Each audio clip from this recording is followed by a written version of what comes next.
Hello?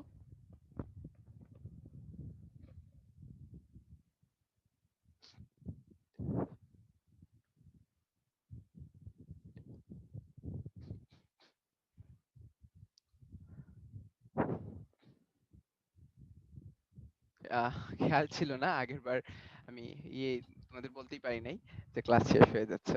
আচ্ছা যাই হোক। তো আমরা কি পাইলাম? এই যে বি বিন্দু থেকে লব্ধির ক্রিয়া বিন্দুটা পাইলাম 50 48 আর এ বিন্দু থেকে লব্ধির ক্রিয়া বিন্দু পাইছি 16। এটা হচ্ছে কি তোমার এখনকার ক্ষেত্রে। আর যদি x পরিমাণ বৃদ্ধি করি, দুইটাকে যদি একই পরিমাণ বল বৃদ্ধি করি তাহলে বলছে লব্ধির ক্লাস কি জয়েন করতে পারতেছো না? 1 সেকেন্ড। সাদিয়া আবার জয়েন করতে পারতেছে না।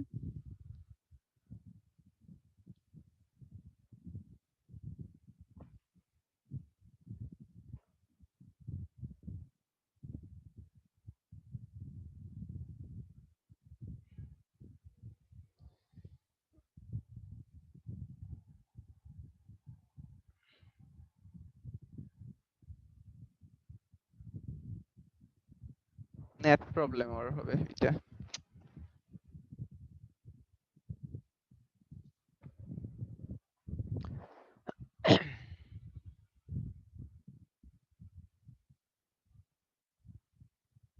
ওকে। ওয়েল আজকে আর বেশিক্ষণ পড়াবো না। তো সেকেন্ড কেসে কি হবে, এই 4 প্লাস এক্স ইন্টু 54 আমরা তো এখন নতুন ইয়েটা পেয়ে গেছি। প্রশ্নে তো বলে দিছে যে নতুন ক্রিয়াবিন্দুটা কোথায় হবে। ক্রিয়াবিন্দুটা 6 সেন্টিমিটার দূরে সরে যাবে, তাহলে 48 থেকে আরো 6 সেন্টিমিটার দূরে 54 এবং 16 থেকে আরো 6 সেন্টিমিটার দূরে 22 মিটার দূরে চলে যাবে। অর্থাৎ নতুন শর্তাংশের 4 plus x into 54 is equal two 12 plus x into 22 is equal two মানে ইজ ইকুয়াল টু 22। তো এটাকে ক্যালকুলেশন করে এটাকে যদি ক্যালকুলেশন করি তাহলে আমরা x এর ভ্যালুটা পেয়ে যাই। তাহলে আমাদের আনসারটা হচ্ছে কি তোমার উভয়ের সাথে 4 নিউটন এবং 12 নিউটন উভয়ের সাথে 1.5 নিউটন যোগ করলে লব্ধির ক্রিয়াবিন্দুটা 6 সেন্টিমিটার দূরে সরে যায়। এটাই হচ্ছে আনসার।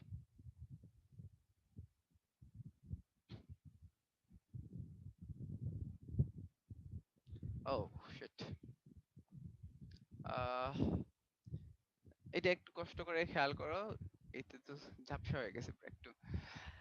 একই আনুভূমিক রেখায় দুটি মসৃণ খুঁটিতে, এই যে একটা আনুভূমিক রেখা, দুইটা মসৃণ খুঁটি এ এবং বি, এর এই এই দুইটার উপর একটা হালকা দণ্ড অবস্থিত। দণ্ডটির সি বিন্দুতে একটি ভারী বস্তু ঝুলানো হলে এই সি বিন্দুটাতে একটা ভারী বস্তু ঝুলানো হলো যদি AC is equal to 3 BC হয়, AC is equal to 3 BC হয় এবং বি বিন্দুতে চাপ এ অপেক্ষা 325 গ্রাম বেশি হয়, তবে বস্তুটির ওজন কত? তো আমি আবার বলি কি বলছে, যে এই যে একটা এবি এবি একটা এবি হচ্ছে একটা মানে কি বলা যায়, এতে একটা হচ্ছে কি তোমার খুঁটি, বিতে আরেকটা খুঁটি, দুইটা খুঁটি আছে, এই দুইটা খুঁটির উপর একটা লম্বা দণ্ড স্থাপন করছি। এই দণ্ডের সি বিন্দুতে একটা ভারী বস্তু ঝুলানো হয়েছে, বস্তুটার ওজন দেওয়া নাই। বস্তুটার ওজন আমাকে বের করতে হবে প্রশ্নে। আবার শর্ত দিছি AC is equal to 3 BC নাকি? হ্যাঁ, AC is equal to 3 BC. That means AC is equal to হচ্ছে তোমার 3, বিসি ইজ ইকুয়াল টু 1। মানে এসিটা হচ্ছে তোমার বিসি এর 3 গুণ। ধরলাম এসি হচ্ছে 3 আর বিসি হচ্ছে 1। আর আরেকটা শর্ত হচ্ছে বি বিন্দুতে চাপ এ বিন্দু অপেক্ষা 325 গ্রাম বেশি। তার মানে এ বিন্দুর চাপ যদি y হয়, বি বিন্দুর চাপ হচ্ছে তোমার y প্লাস 325। তার মানে শর্ত মতে বুঝতেছো x ইজ ইকুয়াল টু কি, x is equal two y plus y plus 325 মানে 2y প্লাস 325। এইটা হচ্ছে আমার বস্তুর ওজন। তো শর্তানুসারে আমরা জানি এখানে যে ফোর্স থাকবে, যে বল থাকবে, এইটা ইনটু লব্ধি ফোর্স যেখানে আছে সেটার দূরত্ব y into 3 is equal two y plus 325 into 1। So that's why 3y is equal two y plus 325, y is equal two আসবে 162.5। অর্থাৎ এ বিন্দুতে চাপ হচ্ছে 162.5, তাহলে বি বিন্দুতে চাপ হবে 162.5 প্লাস 325 মানে y প্লাস 325, যেটা এখানে এই চিহ্নটা প্লাস, এটা হচ্ছে প্লাস। সো বস্তুর ওজন কি, বস্তুর ওজন হচ্ছে এই y plus y plus y plus 325, 162.5 plus 162.5 plus 325, that means 650 গ্রাম। এটাই হচ্ছে তোমার এই এখানে যে বস্তুটা ঝুলানো হয়েছে সেই বস্তুর ওজন। আচ্ছা, এখানে একটা প্রশ্ন আসতে পারে যে এইখানে এই যে এখানে দণ্ডটা আছে, এই যে এই দুইটা খুঁটির উপর যে দণ্ড আছে সেই দণ্ডের ওজনটা কোথায় গেল? এখানে দণ্ডের ওজনটা কোথায় গেছে সেটা হচ্ছে এই হালকা দণ্ড। এখানে বলছে হালকা দণ্ড। হালকা দণ্ড যখনই বলবে তখনই বুঝে নিবা যে তোমার এই দণ্ডের যে ওজনটা এটা ইগনোর করা হচ্ছে। ঠিক আছে? এটার ওজনটাকে শূন্য ধরে নেওয়া হচ্ছে। কিন্তু কখনোই তো কোনো বস্তু শূন্য হয় না। যেহেতু আমরা ম্যাথের সুবিধার জন্য আমরা ধরে নিচ্ছি যে এই যে এখানে যে দণ্ডটা স্থাপন করা হয়েছে সেই দণ্ডের ওজন হচ্ছে আমরা 0 ধরে নিচ্ছি। যখনই প্রশ্নে দেখবা হালকা দণ্ড বলতেছে তখন দেখবা হচ্ছে কি তখন তুমি বুঝে নিবা যে এই দণ্ডের কোনো ভর নাই, আমাকে এটা ইগনোর করলে চলবে। কিন্তু অনেক সময় দণ্ডের ওজনটা দেওয়া থাকবে। দণ্ডের ওজন দেওয়া থাকলে তখন আর এটাকে ইগনোর করার উপায় নাই। দণ্ডের ওজনের ম্যাথ তো আমরা করেই আসলাম। দণ্ডের ওজন 85 কেজি যেটা একটু একটু ম্যাথ করলাম।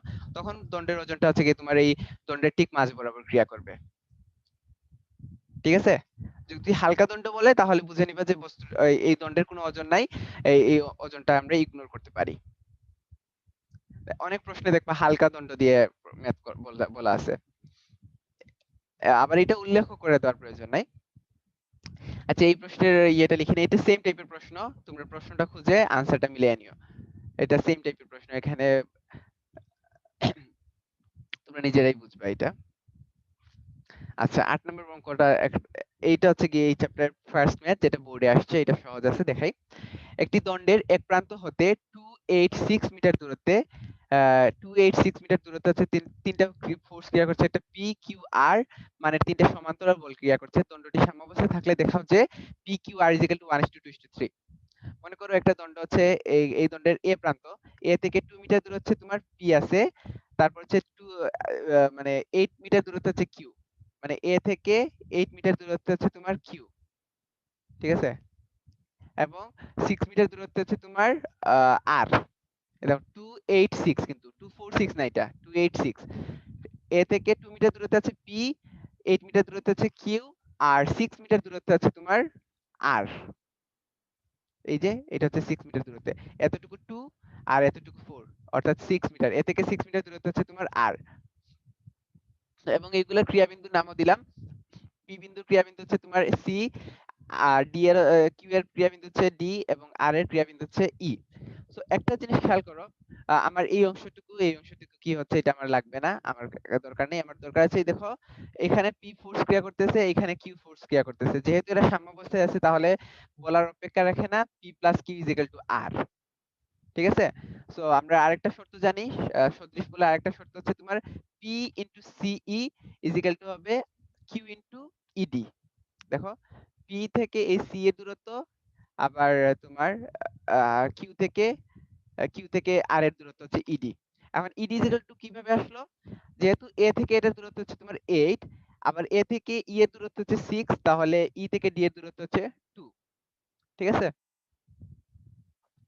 সো সি এর জায়গায় 4 বসাও, অর্থাৎ 4p is equal two 2q, অর্থাৎ q is equal two 2p। q is equal two 2p। এখন আমরা যদি অনুপাতে এটাকে লিখি, অনুপাতে লিখলে আসে p by 1 is equal to q by 2 is equal to লেখা যায় p plus q by 1 plus 2। p plus q is equal to কত? p প্লাস q ইজ হচ্ছে r। তার মানে p by 1 is equal to q by 2 is equal to r by 3, অর্থাৎ p is to q is to r is equal to 1 is to 2 is two 3। শেষ। সহজ না ম্যাথটা?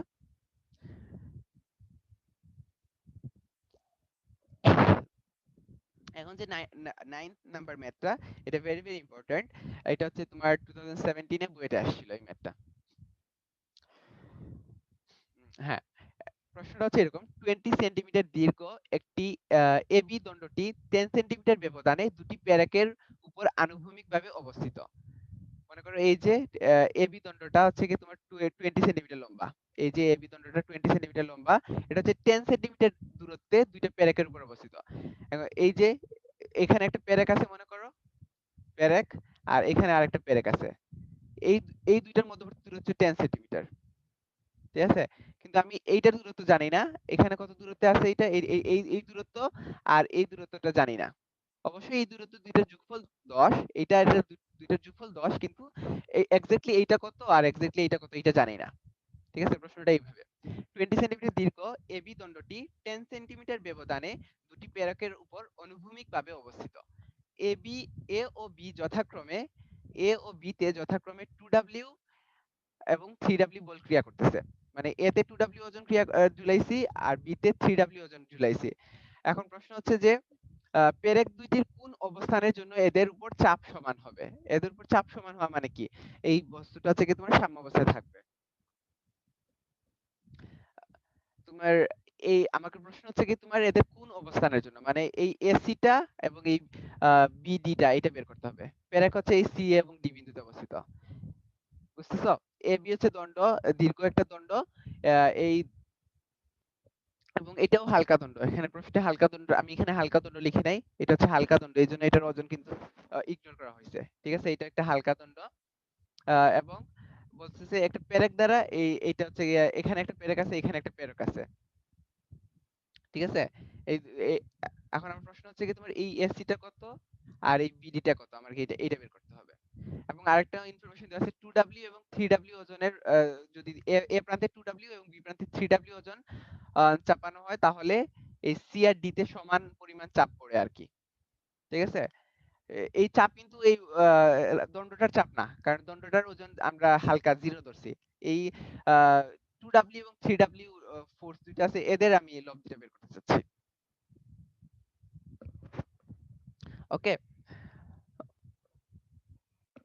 So পেরেক দুইটা যেহেতু হচ্ছে কি তোমার সমান চাপ নিচ্ছে, সমান যেহেতু চাপ নিবে তাহলে এই যে 2w এবং 3w ফোর্সটার মানে 2w এবং 3w যে দুইটা ওজন আছে এই দুইটা ওজনের লব্ধিটা কোথায় কাজ করবে? এই যে 10 সেন্টিমিটার আছে সিডিটা হচ্ছে 10 সেন্টিমিটার। এই 10 সেন্টিমিটারের ঠিক মাঝ বরাবর ক্রিয়া করবে। বুঝা গেছে? যেহেতু হচ্ছে সমান চাপ বহন করতেছে, যদি একটা জিনিস খেয়াল করো। যদি এইখানে যদি পি এবং কিউ যদি সমান হয়ে যেত, তাহলে কি সি ইজিক্যাল টু ইডি হইতো না? পি এবং কিউ মানে দুই প্রান্তে যদি সমান চাপ হয় তাহলে সি ইজিক্যাল টু ইডি হয়ে যেত না? যখনই বুঝবা যে সমান চাপ ক্রিয়া করতেছে তার মানে বুঝবা লব্ধিটা হচ্ছে ঠিক মাঝ বরাবর, মাঝের বিন্দুতে অবস্থিত। এই দুইটা বিন্দুর এখানে পি ফোর্স ক্রিয়া করতেছে, মনে করো এখানে কিউ ফোর্স ক্রিয়া করতেছে। যদি বলে হচ্ছে এরা পরস্পর সমান চাপ মানে পি ইকুয়াল টু কিউ হয় তাহলে লব্ধিটার বলার অপেক্ষা রাখে না, এটা হচ্ছে কি ঠিক মাঝ বরাবর। মানে এই দূরত্ব এবং এই দূরত্ব সমান হয়। এটাই বলছে। তো মনে করি সি ও ডি বিন্দুতে পেরেকদ্বয় অবস্থিত। লাঠির এ ও বি প্রান্তে 2w এবং 3w ওজনদ্বয় স্থাপন করলে পেরেকদ্বয়ের উপর সমান চাপ পড়ে। অর্থাৎ ও বিন্দুতে লব্ধি কাজ করতেছে। এবং এই ও বিন্দুটা হচ্ছে মানে সি থেকে 5 মিটার দূরত্বে এবং ডি থেকে 5 মিটার দূরত্বে।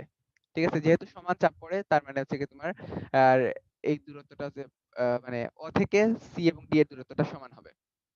তো সুতরাং 2w into OA 2w into OA is equal to 3w into OB। ঠিক আছে? কারণ আমরা জানি ফোর্স থেকে লব্ধির ক্রিয়াবিন্দুর দূরত্ব আবার ফোর্স থেকে লব্ধির ক্রিয়াবিন্দুর দূরত্ব। আবার এটা মনে করার কোনো কারণ নাই এতটুকু যে পুরোপুরি tan আর এতটুকু যে পুরোপুরি tan এটা কোনো কথা না। ঠিক আছে? এই ও বিন্দুটা হচ্ছে কি তোমার সিডি এর মধ্যবিন্দু, নট এবি এর মধ্যবিন্দু। এটা খেয়াল রাখতে হবে। তো দেখো ওএটাকে আমরা লিখতে পারি, ওএটাকে লিখতে পারি এসি প্লাস ওসি বা সিও, এবং ওবিটাকে লিখতে পারি ওডি প্লাস ডিবি। আমরা জানি ওডিটা হচ্ছে 5, সিওটা হচ্ছে 5, আর অর্থাৎ 2ac প্লাস 2 ইনটু 5 এটা ইনটু, এটা ডট না কিন্তু 2.5 না, এটা 2 ইনটু 5 3 ইনটু ওডি, ওডিটা হচ্ছে 5, 3 ইনটু 5 প্লাস 3বিডি। তো সেখান থেকে আমরা লিখতে পারি 2ac মাইনাস 3বিডি ইজ ইকুয়াল টু 15 মাইনাস 10, অর্থাৎ 2ac মাইনাস 3বিডি ইজ ইকুয়াল টু হচ্ছে তোমার 5। একটা ইকুয়েশন পাইছি, আমার এসি এবং বিডিটা লাগবে। সো এখানে একটা ইকুয়েশন পাইলাম। আরো একটা ইকুয়েশন লাগবে আমার। একটা জিনিস দেখো,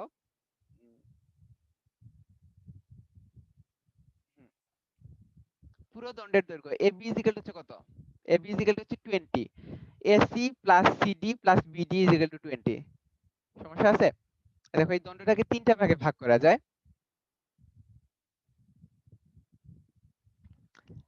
AC plus CD plus BD এই তিনটা ভাগে ভাগ করা যায়। AC plus CD plus BD equal হচ্ছে তোমার 20। আমরা জানি CD এর ভ্যালু কত? CD এর ভ্যালু হচ্ছে 10। পেরেকদ্বয় 10 সেন্টিমিটার ব্যবধানে অবস্থিত। তো পাইলাম আমরা এখান থেকে পাইতে পারি AC plus BD is equal to 20 minus 10 অর্থাৎ 10। AC plus BD is equal to 10।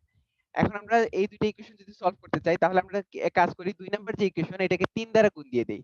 2 number ইকুয়েশনটাকে 3 দ্বারা গুণ করে তারপর এই দুইটাকে আমরা যোগ করি। 3 দ্বারা গুণ করলে এটা কত আসবে?